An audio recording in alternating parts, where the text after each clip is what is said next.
in the 2012 Democratic platform, they're omitted from the platform. And I say omitted because it was in the 2008 platform. Are you aware of that? I understand that, yeah. I mean, I found that out after the fact. Me too. And that's kind of what I argued. Me too. Yeah. And because it's not consistent with American policy as it stands now. And the weird thing is that both parties have this in their platform. So back in 2008, in the Democratic platform, it said that essentially Jerusalem is and will remain the capital of Israel. Says more or less the same thing in the Republican platform. It was omitted from the 2012. Hold on for 1 second. It was omitted from the 2012 platform. It became a controversy, even though American policy is that we have our embassy in Tel Aviv. Jerusalem, the final status of Jerusalem is to be dealt with in negotiations with the Palestinians. And all parties who are interested. It's supposed to remain an international city. And President Obama, or at least the reports are that President Obama basically said to the platform committee, change it. Put it back in. And there was a really, sort of classically appalling so-called voice vote where, do you want it back in? No! Let's hear the yeses. Yes. Well, sounds like the yeses have it, and it's back in. And then they did the same thing with the word God, even though half the platform was about we have faith and everybody has faith. All this sort of like ridiculous, whatever. And I guess if it's supposed to be a grab bag where everybody's supposed to feel good about the stuff you put God in, I don't know. I don't really care. The funny thing is they actually took the vote three times because the no's were so loud and they wanted that yes. Right. So they kept going back to it. I encourage people should, Google Jerusalem DNC 2012. There's a C-SPAN clip that's like 8 minutes long, and it's amazing because they put this Jerusalem point up, which, as you pointed out, Sam, is actually against the official negotiating line. So it's kind of like saying, by the way, what we've been telling the Palestinians is not actually where we're planning to go for the next 4 years. Right. Now, of course, now with that said, look, it was in the 2008 platform. But the thing is, it's also, let's just look at it from, aside from the process standpoint of the platform, which is appalling, but it is what it is. It's also crappy policy.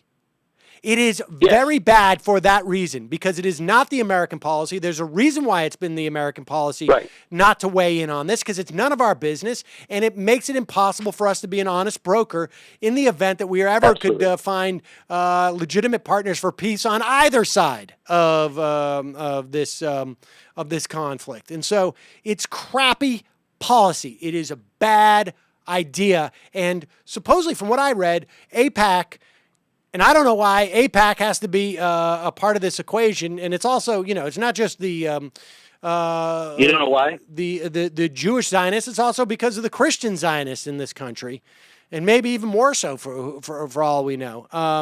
And the reason why is because that's what they get money, and that's the establishment in Washington, and it's ridiculous. And and there are a lot of people that believe in the old book and, don't want to go against God. And there's like 30 million of them. Right. Well, the Christian Zionists are a big part of it. States. There's a big Christian Zionist there part. There are many more Christians than Jews, actually. Oh, definitely. I think you could find. I would be surprised if a majority of Jews in this country agreed with that position. I really would be surprised. That Jerusalem should be the capital. But they would have supported not putting Jerusalem back in the platform. Right. That's what you're saying. Yeah. Right. And but so this is a ridiculous thing all around. And President Obama wanted to go away because he wanted to take away any type of sort of criticism that was going to create any focus on the convention, and probably had something to do with Florida, because I would imagine to the extent that that it's older Jews in Florida who would care more about this than anything else, And it fits into this meme. But, at the same time, let me say this. At the same time, I've got a story from Reuters out where an Israeli newspaper has reported that there's been a secret negotiated deal between the U.S. and Iran. I think there's a Reuters report saying that the U.S. has told Iran, in the event that Israel attacks you, we're not going to participate. And do not attack us, and we will not attack you. And so, I'm not as worried about this Jerusalem thing as, aside from it being bad policy, and aside, of course, now from the way that this was handled, it now looks pretty bad internationally, because I actually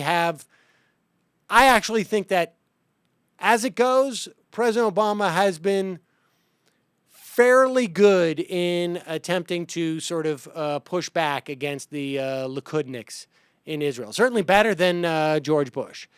It's one of the few areas where I think that their foreign policy has been somewhat better in that respect. I don't want to go at length here, but what's your evidence of that? Well, just that Reuters story is one. Just the fact that we don't have an administration that is being as belligerent with Iran as we would have under, I think, a McCain or a Romney, and that he's doing this despite all of the domestic political constraints. I think this is one area where I actually have confidence in a second term, where he will be more aligned with my my notion of how he should be.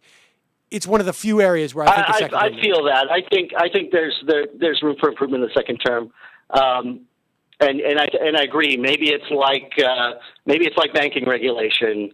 This is something he tried out one way, and maybe in the second term he won't be as open to compromise. I got less confidence in that. I'm not seeing the evidence. I got less confidence in the banking thing, but I think, look,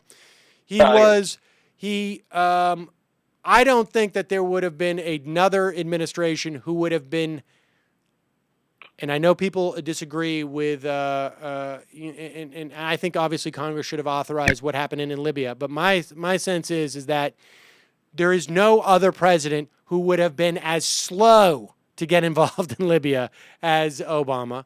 He did, whether or not he was handcuffed or not, and needed to remove our troops from Iraq.